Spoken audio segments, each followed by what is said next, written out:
All right, welcome to geometry class. I am here today just to go over a few things before we get started so that you know what's coming in our class, okay? Hopefully you have your curriculum already. If not, we've got another week or so. If by class time you do not have it, please try and let me know and I can do what I can to help you have the work that you need available. On the Google Classroom, which you've all been sent an invitation to, is the syllabus. Make sure you print it out and have it available for yourself. I have taken the time to break it down into your daily dose of geometry, and so I find it useful. If you want to go ahead and wing it, that's on you, but it is there for your benefit.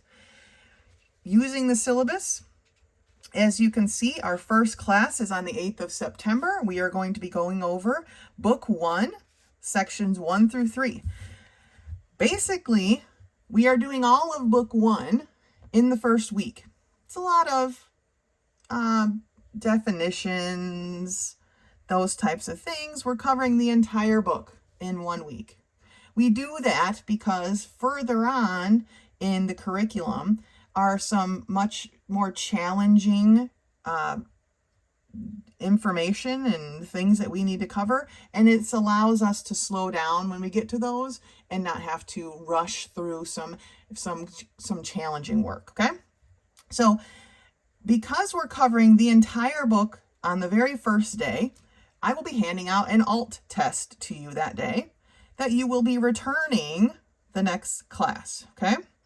So this would be the Monday after our first class, and this would be the work that you need to complete, okay? Section 1, here are the problems that you need to complete, and then the self-test. And I'll open up the book in a minute and show you what that looks like.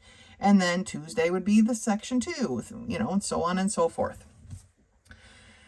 Let's crack into the book and see what our self-tests and what our alt tests look like. So here in Book 1, this is what Section 1 looks like. It's all about undefined terms, and you will go through and you will do the work for those undefined terms. At the end of that section is self-test 1, okay?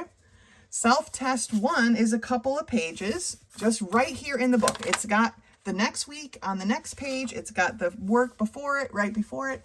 This is the self-test 1. Now, because the self-test is right inside the book, you are going to need to photocopy these pages with your name at the top and then turn them in to me on the class date. The unit test is in the middle of the book still. If any of you have taken algebra or pre-algebra, the unit test is still in the middle of the book.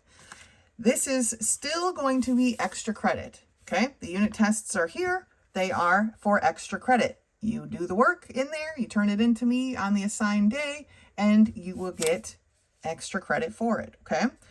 But, like I said, the self-tests are part of the book, so they need to be photocopied and turned into me with your name on the top of every page it takes for you to get to that.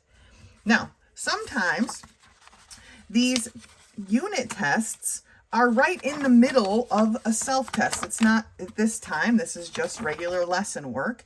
But when that is the case, please make sure you do every page of your self-test and don't get distracted by the fact that a unit test is just it's just plopped right in the middle. They don't even care what's around it, okay?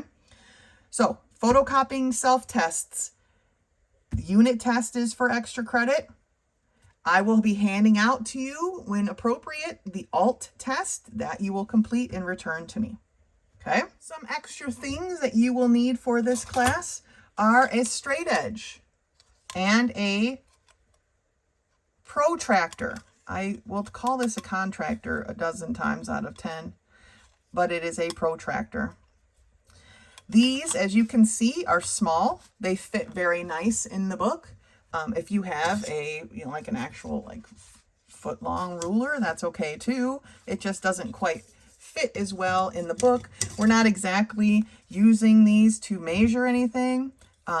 We just are using this as a straight edge. So I will be calling it a straight edge because that's what we need it for. The fact that we can draw a nice straight line, okay? Which you can draw with this as well, but this we will be using for angle measurements and such.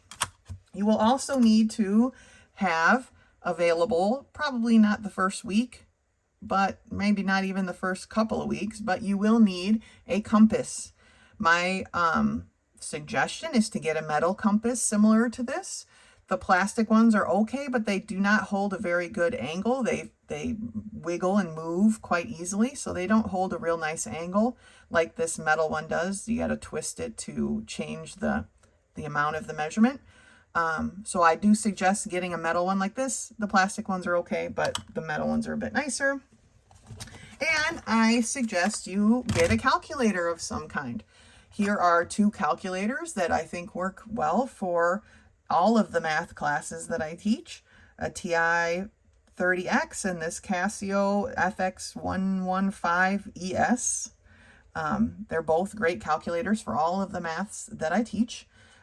If you need a calculator, if you don't have access to or cannot acquire a calculator, I have lots of calculators. So if you need to borrow a calculator, let me know, and I'm happy to lend out a calculator. There will be calculators in the classroom during class time to be used.